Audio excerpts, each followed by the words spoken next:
শরীয়তপুরে স্বামীকে বেঁধে রেখে স্ত্রীকে সংঘবদ্ধ ধর্ষণের অভিযোগ উঠেছে। এই ঘটনায় ৩ জনকে আটক করেছে পুলিশ। ভুক্তভোগীদের অভিযোগ, দীর্ঘদিন ধরে মাদক ব্যবসায়ী ওই নারীর স্বামীর সঙ্গে হযরত আলী খন্দকারের বিরোধ চলছিল। এর জেরে সোমবার রাতে স্থানীয় একটি জঙ্গলে স্বামীকে মোবাইল ফোনে ডেকে নেয় অভিযুক্তরা। এক পর্যায়ে তাকে গাছের সঙ্গে বেঁধে রেখে স্ত্রীকে ২ লাখ টাকা মুক্তিপণ আনতে বলা হয়। স্ত্রী নগদ টাকা ও স্বর্ণালংকার নিয়ে গেলে স্বামীর সামনে স্ত্রীকে সংঘবদ্ধ ধর্ষণের অভিযোগ ওঠে। পরে পরিবার ও স্থানীয়রা তাদের উদ্ধার করে সদর হাসপাতালে ভর্তি করে। এদিকে জরুরি সেবা 999-এ ফোন পেয়ে অভিযুক্ত রাব্বি ব্যাপারী হযরত আলী খন্দকার ইমন খন্দকারকে আটক করেছে পুলিশ।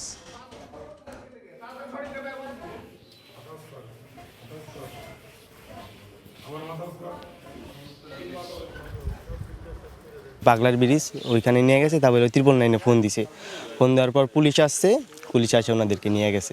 দুজনকে বেঁধে রেখে মারধর করে এবং ভিকটিমকে দুজন ব্যক্তি ধর্ষণ করেছে বলে ভিকটিম নিজে প্রকাশ করে এবং অপরাপর যে সহযোগী আসামিরা ছিল তাদেরকে অভিযান করেছি আমরা। তার মধ্যে সহযোগী একজন সহ 3 জন আমরা গ্রেপ্তার করতে সক্ষম হই।